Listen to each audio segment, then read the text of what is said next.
여러분 안녕하십니까? 코로나로 모든 비즈니스가 어려워지다 보니까 요즘 주식에 투자하시는 분들이 많습니다. 주식으로 재미를 보신 분들도 있으실 거고 그렇지 못한 분들도 계실 텐데요. 이번 게임스탑에 투자하셨던 분들 가운데 많은 이익을 얻으신 분들도 있으실 겁니다. 바로 공매도의 반란 때문입니다. 주식을 오랫동안 하신 분들은 공매도에 대해서 어느 정도 주식시장의 구조를 이해하겠습니다만은 그렇지 못한 분들은 이해가 쉽지 않은데요. 쉽게 말하면 주식을 빌려서 판 뒤에 주가가 하락하면 다시 사들여 차익을 챙기는 투자 방식입니다. 법적으로 허용되고 있지만 일반적으로는 매우 문제가 있는 주식 구조입니다. 그래서 전 이 공매도 구조를 주식시장의 잘못된 사기 구조라고 봅니다.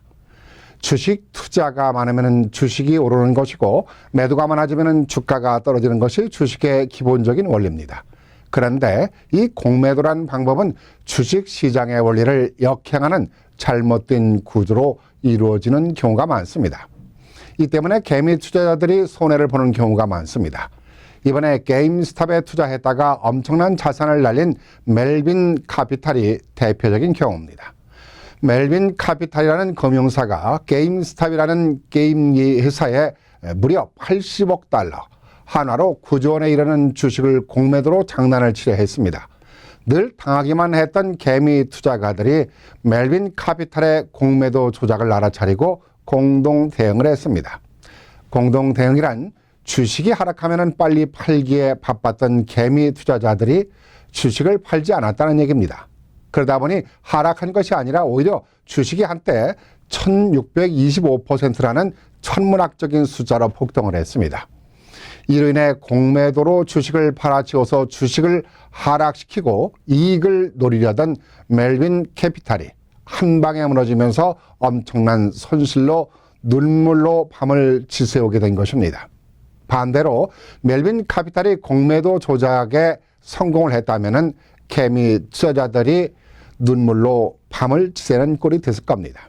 다행히도 이번 사건은 개미들이 전쟁에서 승리를 한 경우이지만은 사실은 지금까지 개미 투자자들이 자주 피해를 당하는 것은 바로 이런 헤지 펀드들의 공매도라는 장난이 있었다는 사실을 알려주는 계기가 됐습니다. 이 때문에 공매도가 사라져야 한다는 지적이 일고 있기도 합니다.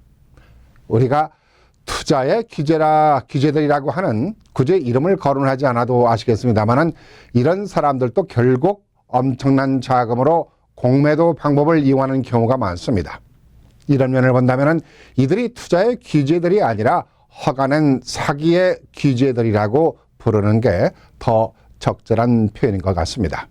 물론 오늘 말씀드린 주식과 공매도에 대한 설명이 단편적인 내용입니다만은 주식이란 투기를 하려는 이런 개미 투자들의 허점을 이용하는 것이 공매도에서도 이루어지고 있다는 사실을 알아야 할 것입니다.